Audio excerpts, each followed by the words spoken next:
আসসালামু আলাইকুম। সো আবারও নতুন টপিক নিয়ে চলে আসলাম, রাইটিং ইন এ ফাইল। আমি বলেছিলাম আগের লেকচারে রিডিং ফাইল করিয়েছিলাম, তো আজকে রাইটিং ইন এ ফাইল করাবো। সো অবশ্যই আমরা পাইচার্মে গিয়ে সেটা দেখব। তো চলুন পাইচার্মে যাই। তো এইখানে আগের ভিডিওতে আমি যে রিডেবল ফাইলটি করিয়েছিলাম সেটি এখানে ওপেন আছে, তো আমি এটা ক্লোজ করে দিলাম। সো দেন আমরা আজকে যেটি করব সেটা হচ্ছে অ্যাপেন্ড মোডের ব্যবহার শিখব, যে কিভাবে আমরা এখানে তো যে কোনো লাইন আছে, আমি যে লাইনটি আছে কিন্তু আমি চাইলে নতুন কাউকে আমি এখানে অ্যাড করতে পারি। তো সেটা আমরা এখানে কিভাবে দেখতে পারি। সো অবশ্যই আমাদের এখানে ফার্স্ট ফাইল, ওকে, ফাইল ডট রাইট রাইট ব্যবহার করতে হবে। দেন ওকে, নিউ লাইন ব্যবহার করি। ওকে, দেন আমি এখানে লিখতে পারবো হচ্ছে কারো নাম দিলাম, সাপোজ ফেরোজ। ফেরোজ, ওকে। তো সে কোথায় পড়ে, পড়াশোনা করে আর কি। সো আমি এটা দিলাম এনএসইউ, সাপোজ আমি এখানে এনএসইউ দিলাম। তো এইখানে আসলে আমাদের কোনো কিছু চেঞ্জ হবে না, আমরা রান করে দেখি।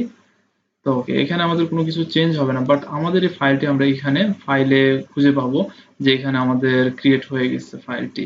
সো ওকে, আরেকটি বিষয় আমরা যেটা লক্ষ্য করতে পারি, যে আমরা এই যে ফাইলটি রাইট করতে পারবো, যদি এখানে আমরা রাইট করি।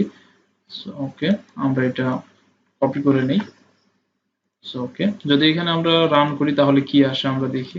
আপনি লাইনটা কেটে দিলাম, রান করে দেখি আমরা যে কি আসবে। সো এখানে কিছুই আসলো না, কিন্তু আমরা যে স্টুডেন্ট টিএক্সটি ফাইলের মধ্যে গিয়ে দেখবো বাকি সব ডিলিট হয়ে যাবে, কিন্তু আমরা যেটা অ্যাপেন্ড করতে চাইবো, সাপোজ রাইট করতে চাইবো, সেটাই শুধু থাকবে যদি আমরা ডাব্লু ফাংশনের মাধ্যমে মানে ব্যবহার করি। তো আর আরেকটি বিষয়, আমরা চাইলে স্টুডেন্ট ওয়ান আরেকটি নতুন ফাইল ক্রিয়েট করে, তো সেখানে ডিরেক্ট এইটা আসলে অ্যাপেন্ড হয়ে যাবে। তো আমি এটা করে দেখাই যে কি রকম কাজ এইটার আসলে, যদি আমরা নতুন ফাংশন ক্রিয়েট করি এবং ডাব্লু মানে রাইট করার জন্য ডাব্লু ব্যবহার করি তাহলে। ওকে, সো রান।